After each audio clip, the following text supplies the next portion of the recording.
100,000 counting machines mula sa Miro inaasahang makukumpleto sa Disyembre ayon sa COMELEC. Ang detalye ng balitang yan mula kay Kapatid President Catarong. President. Bilang paghahanda sa midterm elections sa susunod na taon, 110,000 na automated counting machines o ACMs ang inupahan ng Commission on Elections o COMELEC mula sa South Korean firm na Miro Systems. Ito ang inihayag ni Director John Rex Lodianco, ang tagapagsalita ng COMELEC. Sa Agosto, ani Lodianco, darating na ang unang 20,000 machines. Inaasahan po namin na sa buwan na to darating yung unang 200 naman po na kung saan lahat ng hiniling na customization features ng COMELEC ay meron na. At pag ito po ay naaprubahan na sa susunod na buwan, pagdating po ng ating Agosto, darating na ang unang 20,000 machines.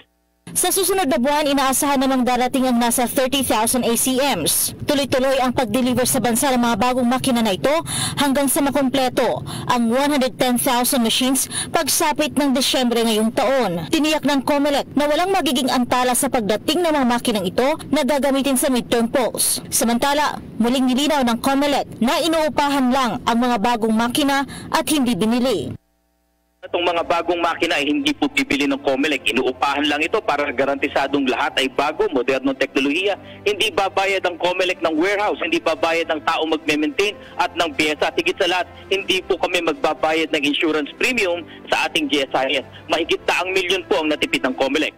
Base sa pag-aaral ng COMELEC, maganda ang performance ng mga bagong election machines mula sa Miro Systems. Ibinahagi ni Lodianco na nitong nakaraang buwan, dumating ang 20 na demonstration machines. Pinasubok ng COMELEC sa mga guro, mag-aaral at ilang opisyalis ng pamahalaan ang demonstration machines ng bagong ACM. Maayos anya ang paggana at maayos ang sistema ng bagong makina. Kami nasa Rizal College of Batangas po, no? At sa init po ng panahon na to ay gumana po flawlessly ang ating demonstration machine ng bagong ACM. Ibinahagi naman ni Lodianco ang ilang pinakamahalagang feature ng mga bagong makina at mga pagkakaiba nito mula sa lumang vote counting machines ng mga nakaraang halalan. Tama po, ano? Una po sa lahat, naging napakabilis po ng pagbasa ng ating makina. 200 millimeters per second kumpara dun sa dati na 70 millimeters per second lamang po. Ikalawa, ang kagandahan po dito kung sa dating mga makina, yung PICOS at VCM, ay pagpasok po ng ating balota, hindi natin alam kung paano binilang ang ating boto. Except sa resibo, dito po may malaking screen kung saan ang botante pa lamang po, pagpasok niya ng balota, makikita niya ang imahe mismo ng balota at ang pagkakasuma kung paano binilang yung kanyang balota.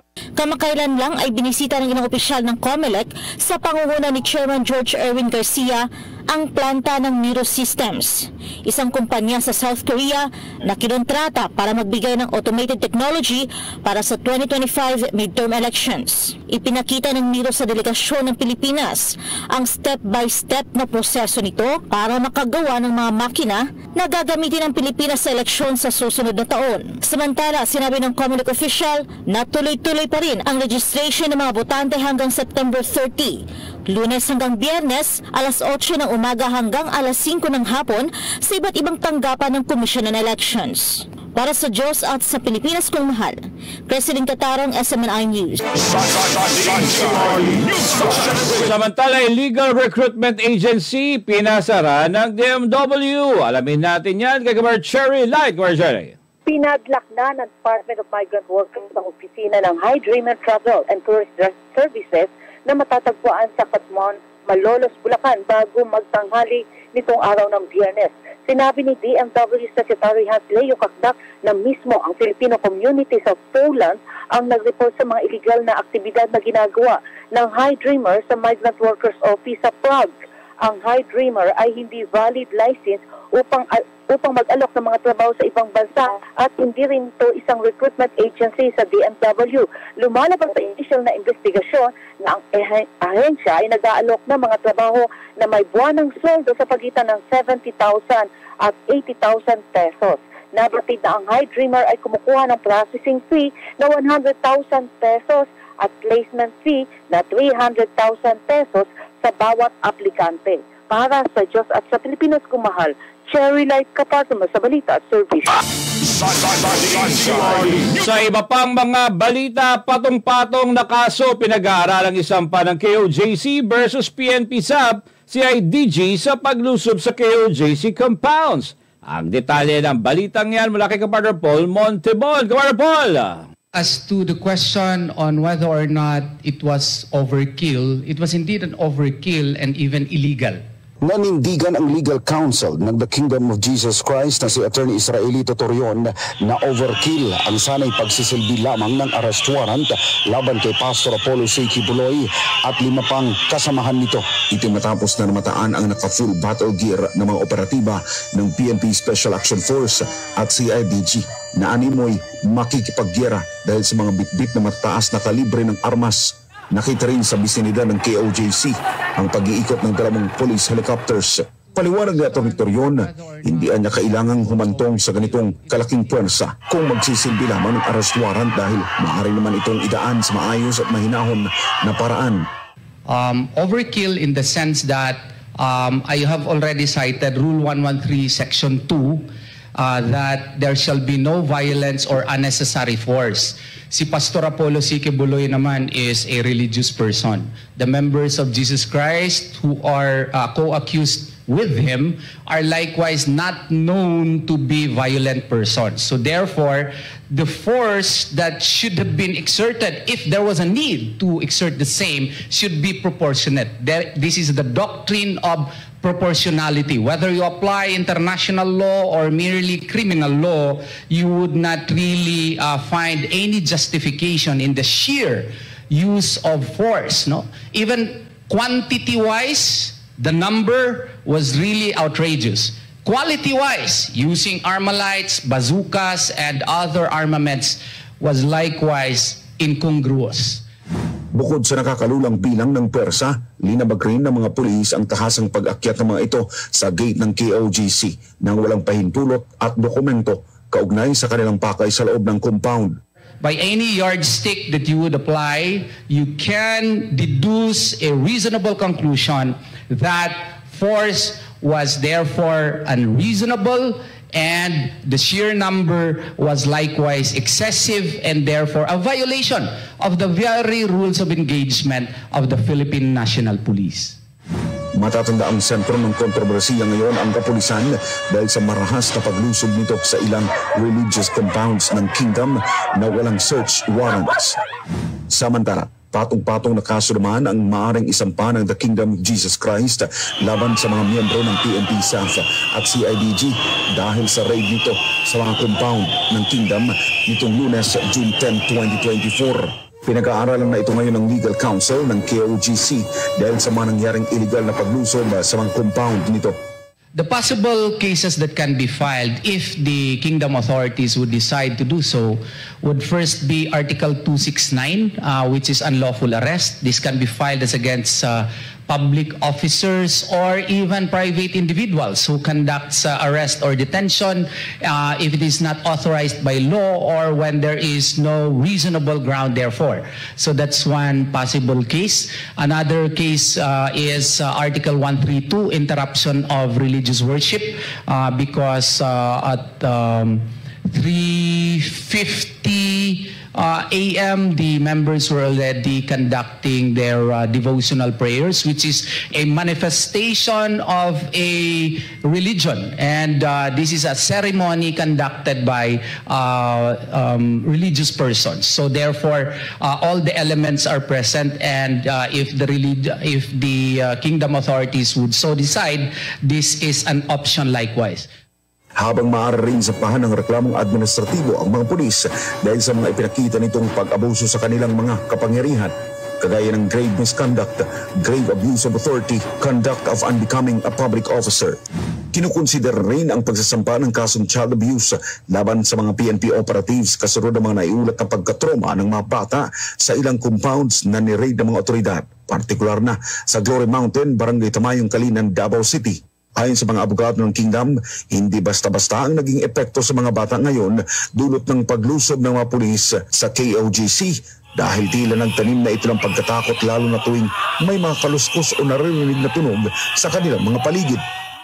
We are also looking into child abuse, considering the trauma that the children in these situations were subjected to. So as of the present, that is all I can say on the matter, but we are also looking into that, as well as the fact that one of the places that was searched for the presence of Pastor Kibuloy in the warrant of arrest was JMC or Jose Maria College. We are also looking into possible violations of the fact that they searched a school. Nauna na nagsampa ng kasong obstruction of justice ang PNP laban sa Siyam umano na humarang sa pagpasok ng mga pulis sa Glory Mountain dahil na rin sa arogante at violenteng kilos ng mga ito papasok sa compound ng KOJC sa Barangay Tamayong, Kalinan, Davao City. Matapos ang interogasyon, pinalaya rin ang Siyam na miyembro ng Kingdom matapos ang pag-alaman na nagtatrabaho lamang ang mga misyonaryo sa lugar. Samantala inihab na rin ni dating Pangulong Rodrigo Duterte na siyang administrator ng KOJC Properties na hindi niya palalampasin ang mga ganitong lantarang paglabag sa batas ng mga otoridad. Para sa Diyos at sa Pilipinas kung mahal, nag-uulat Paul Montibon, SMNI News. Samantala, pagmamalabis ng kanyang kapangyarihan sa Marcos General Administration, hindi posible kung walang pahintulot ni PBBM. Alamin natin ang detalye ng balitang yan mula kay Kapartner Sara Santos. Kapartner Sara. And the investigation that was done by Risa Hontiveros. I mean, I read a resolution. I frankly thought I was in a third world country. I never saw anyone with the responsibility of a representative, someone that the people elect and they trust, to write the kind of resolution I read. I was almost speechless. That's why I felt compelled as General Counsel to write Senator Zubiri about what that senator had done. I sent her a copy, of course. Speechless dahil sa chilling effect sa lehislatura sa Pilipinas. Ganito na lang ang naging reaksyon ng General Counsel ng The Kingdom of Jesus Christ o KOJC na si Attorney Michael J. Green nang malaman anya niya ang inihaing Senate Resolution 884 ni Risa Hontiveros. Sa panayam ng SMNI News nitong Biyernes, 14 ng Hunyo, sinabi ni Attorney Green na ito ang dahilan kaya't sumulat siya kay dating Senate President Juan Miguel Mig Zubiri. Giit ng abogado, ang mga akusasyon ni Hontiveros ay grossly misplaced allegations. The horrible effect of what she did, and I had a copy of a resolution that caused me to have this chilling effect on me as General Counsel to write your Senate President, was she basically said that the pastor had committed the crimes, that he was already guilty of the crimes. She says, considering that the crimes were committed within the jurisdiction of the Philippines. Her resolution, frankly, was a very chilling effect on all lawyers and should be a very chilling effect on everyone in your legislature in the Philippines. Nilinaw ni Attorney Green sa kanyang liham kay Senator Zubiri na oras na mapatunayang hindi totoo o gawa-gawa lang ang mga akusasyon ni Hontiveros ay maaaring makaranas ng irreparable damage ang kongregasyon ng The Kingdom of Jesus Christ. Ipinunto naman ni dating Chief Presidential Legal Counsel Attorney Salvador Panelo kung ano ang reputasyon ng senadora sa bansang Pilipinas. That lady senator you referred to earlier is notoriously known in this country to subject persons being investigated in her committee and besmirch their reputation and try them by publicity. The reason obviously is not in aid of legislation but for publicity, to make herself politically relevant. Bago pa man ang inihaing resolusyon ni Hontiveros sa Senado, ay mayroon ng kinakaharap na kaso si Pastor Apollo C. Kibuloy sa bansang Estados Unidos. Naniniwala si Attorney Green na konektado ito sa muling pagbuhay ng Department of Justice dito sa Pilipinas sa kaso laban sa butihing pastor sa Davao City na 2 beses nang ibinasura noon ng korte. Matatandaan na kasabay din ito ng sunod-sunod na pagpapatawag kay Pastor Apollo C. Kibuloy sa parehong kapulungan ng Kongreso.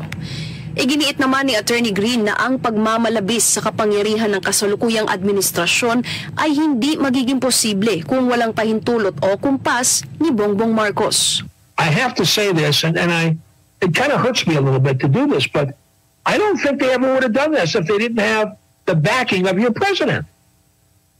I mean, and I'm not talking about your former president, who was one of the great honors of my life, having dinner with former President Duterte twice.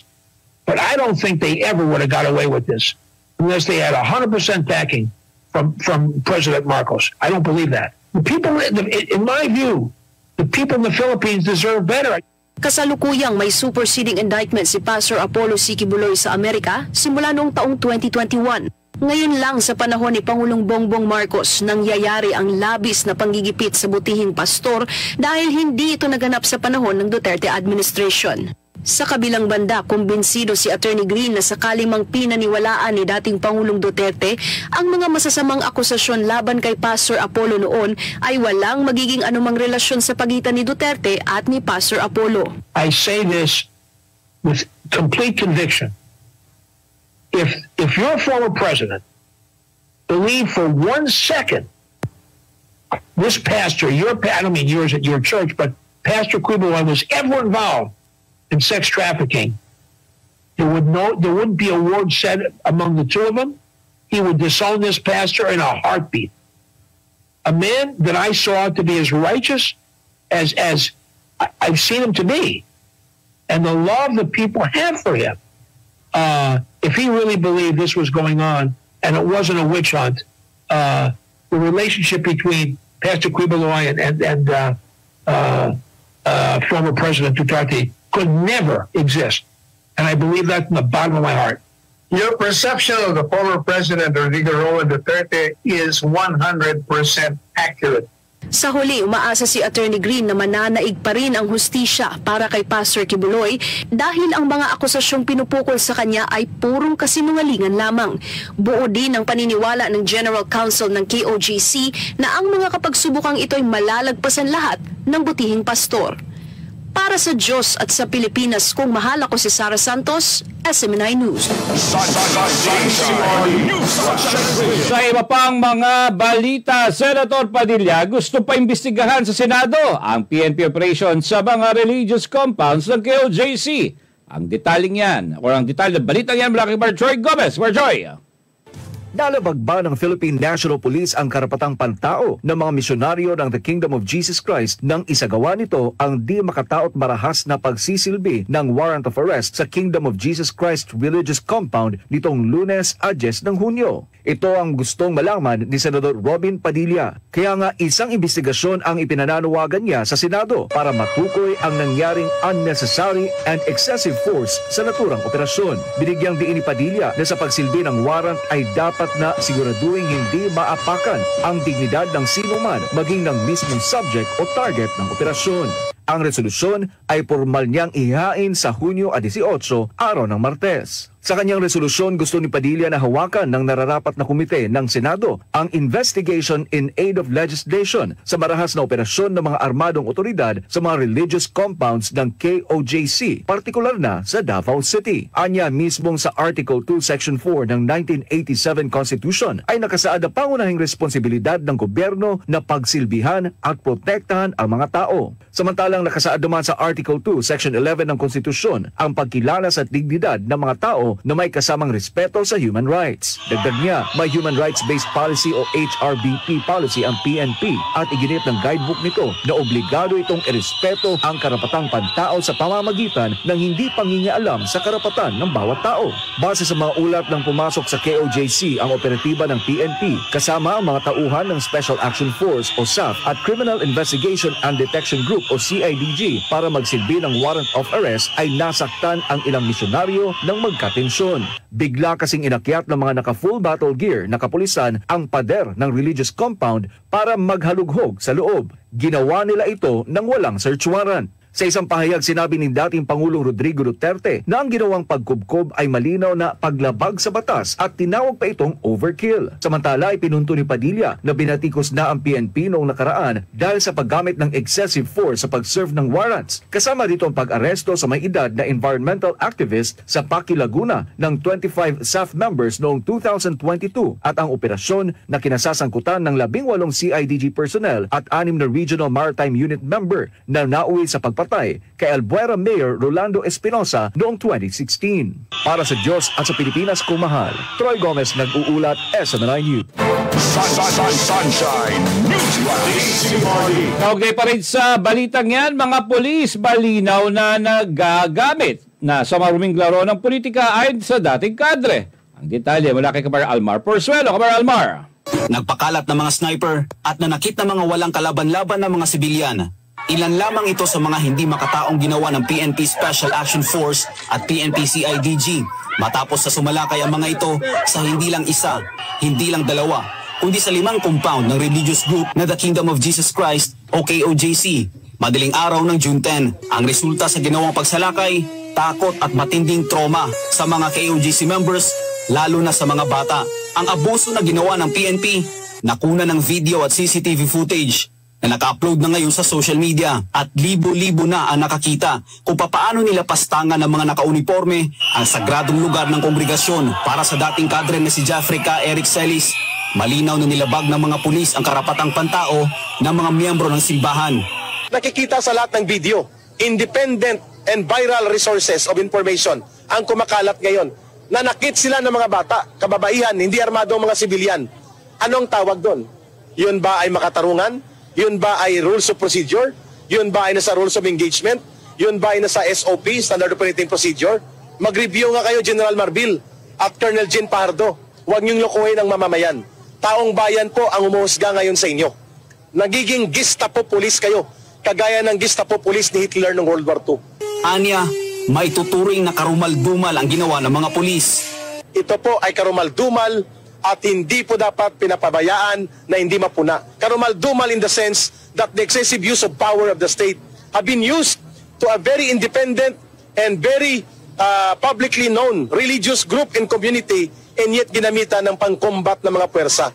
Pagkatapos ng insidente, nakakapagtaka na agad naglabas ng pahayag ang PNP, Police Provincial Office 11 at PNP National Headquarters at pinasinungalingan ang mga nangyari. Ayon sa PRO 11, basic equipment lang ang dala ng mga pulis na lumusob sa bahay-sambahan. Habang ang PNP Headquarters naman, sinabing sapat lang ang bilang ng mga pulis at wala daw nasaktan sa insidente. Gayong marami ang nasaktan at nagulat sa kanilang ginawa. Malinaw po. Malinaw pa sa tanghaling tapat ng sinag ng araw na nagsisinungaling ang pamunuan at mga tagapagsalita ng Philippine National Police. Ang Special Action Force 2 batalyon mahigit ay pangkombat. Ito po ay ginagamit sa anti-terrorism. Ito ay ginagamit sa mga special operations, sa mga high-level crime operations, anti-crime operations. Ang tanong, ang Kingdom of Jesus Christ, si Pastor Kibuloy at ang kanyang mga ministro, are they terrorists? So makikita mo overkill, overacting, at very excessive, abusive deployment of state power ang ginamit ng Philippine National Police. Dagdag pa ni Ka Eric, nakakahiya ang ginawa ng PNP SAF at PNP CIDG. Anya, dahil sa karumal-dumal na ginawa ng mga nakauniforme, dinungisa ng mga ito ang kanilang organisasyon. Malinaw din anya na nagagamit na ngayon ang mga pulis sa maruming laro ng politika. Tama. Kasi nagpapagamit sila sa maruming laro ng politika. The Philippine National Police, the Armed Forces of the Philippines, must remain professional, dedicated, and true to the commitment under the mandate of the constitutional duty nila. And what is that? To defend and protect the state and the people, not the politicians. Kaya naging katawa-tawa ngayon ang labas ng PNP. Nagsisinungaling, nagbubulid ng mga kung ano-anong mga hungkag na mga pahayag na hindi naman tumutugma sa katotohanan ng ginawa nilang paglapastangan sa karapatan ng mga reliyosong organisasyon. Samantala, dahil sa ginagawang pang-aabuso ng kasalukuyang administrasyon, hindi tuloy maiwasan ang ating mga kapatid na Muslim na matakot. Sa panayam ng SMNI News kay Nailin Mama, representante ng mga Muslim, sinabi nito na kung nagawa ng mga pulis na saktan ang mga walang kalaban-laban na sibilyan at alagad ng Diyos, ay hindi malabong gawin din sa kanila ito ng mga mapang-abusong naka-uniforme. Hindi po malabong na gawin sa amin yan, lalo na po yung kay Normie Suarez po na. Si Normie Suarez po ay kinampihan po yan si nung tumatakbo pang presidente si BBM. Kinumpanya po yan ni Normie Suarez sa mga Muslim. Kaya hindi po malabo na mangyayari po yan sa amin. Hindi rin anya mapigilan ni Nailin na maiyak na makita niyang nadadamay ang mga inosenteng bata dahil sa ginawa ng mga pulis. Saka yung nangyari po doon sa Davao, doon sa mga walang kamuang-muang ng mga bata, at saka yung mga kababayan po, kitang-kita po namin kung gaano po inaano ng mga otoridad na dapat po ang otoridad ay kakampi ng taong bayan. Pero parang ang nangyayari po, parang sila na po yung nakiging kaaway, imbis na sila po yung kakampi namin. Sa huli, panawagan nila kay Pangulong Bongbong Marcos. Pangulong BBM po, nakikiusap po kami na kung hindi mo na kayang mamuno sa Pilipinas ay bumaba na po kayo. Hindi po kayo nababagay dyan sa lugar na yan. Para sa Diyos sa Pilipinas kung mahal, Almar Forzuelo, SMNI News. At para sa huling detalye ng Balita National, KOJC hindi dapat ituring na kalaban ng Marcos administration. Ayon yan kay Atty. Roque. Alamin natin ang balitang yan mula kay Angel Pastor. Angel! Nakakabahala para kay Attorney Harry Roque ang pinaparating na mensahe ngayon ng kasalukuyang administrasyon dahil sa animoy teroristang pagtrato ng mga armadong PNP SAF at CIDG kasunod sa di makatarungang paglusob ng mga ito sa religious compounds ng KOJC. Sabi pa ni Attorney Roque, kung ang mga sumuporta sa administrasyon ay ganito ang tinatanggap na pagtrato, paano pa raw kaya ang mga tunay na kalaban o kahit kritiko na lang ng gobyerno? Kinesyon din ni Roque ang tila pagprotekta ng kasalukuyang administrasyon sa mga totoong kaaway ng Estado, ang CPP-NPA-NDF. Kung ang mga supporters ganito ang trato, paano pang gagawin nila sa kanilang mga kaaway? Pero nakakalungkot nga, yung CPP-NPA na terorista, hindi hinahalughog gaya ng paghalughog dito sa Kingdom. So bakit ganon? Bakit parang mas pinoprotektahan pa nila ang tunay na mga nagkakalat ng terorismo sa ating bayan, no? Kaysa yung mga nagkakalat ng mabuting balita sa ating Panginoon. Hindi nga raw dapat ituring na kalaban ng KOJC na siyang bukod tanging network na sumuporta sa kandidatura ni BBM noong 2022 elections. Ito yung panahong walang pumapansing ibang media outlet kay Marcos Jr. maliban sa SMNI. Sabi pa ni Roque, hindi rin raw mawawala sa iba't ibang religious sectors ang mangamba dahil kung ito nga ay nangyari sa KOJC sa Davao City, hindi raw malayong mangyari ito sa mga maliliit na sekta. Samantala, sinabi naman ni Roque na sa panahon ni dating Pangulong Rodrigo Duterte ay suportado raw nito ang lahat ng gawain ng mga pulis basta't naayon sa batas at nakalinya sa kanilang tungkuling maglingkod at magprotekta sa karapatan at kapakanan ng mamamayan. Pero dahil nga sa ginawa ng mga kapulisan sa KOJC, hindi na rin raw napigilan ni former President Duterte na kondinahin ang labis na dahas at pang-aabusong ginawa ng mga ito dahil alam ng dating Pangulo ang batas sa tamang pagsilbi ng warrant of arrest. Makakalungkot po ang mga pangyayari na yung presidente na talagang nangalaga sa ating kapulisan ay ngayon ay nabibigay ng legal opinion na talagang merong paglabag sa mga batas, naglabag po, magkaroon ng paglabag sa ating rules of court, hindi lang po rules of engagement at dapat na mapanagot ang mga pulis. Para sa Diyos sa Pilipinas, kumahal, Angel Pastor, SMNI News. Ronda Pilipina.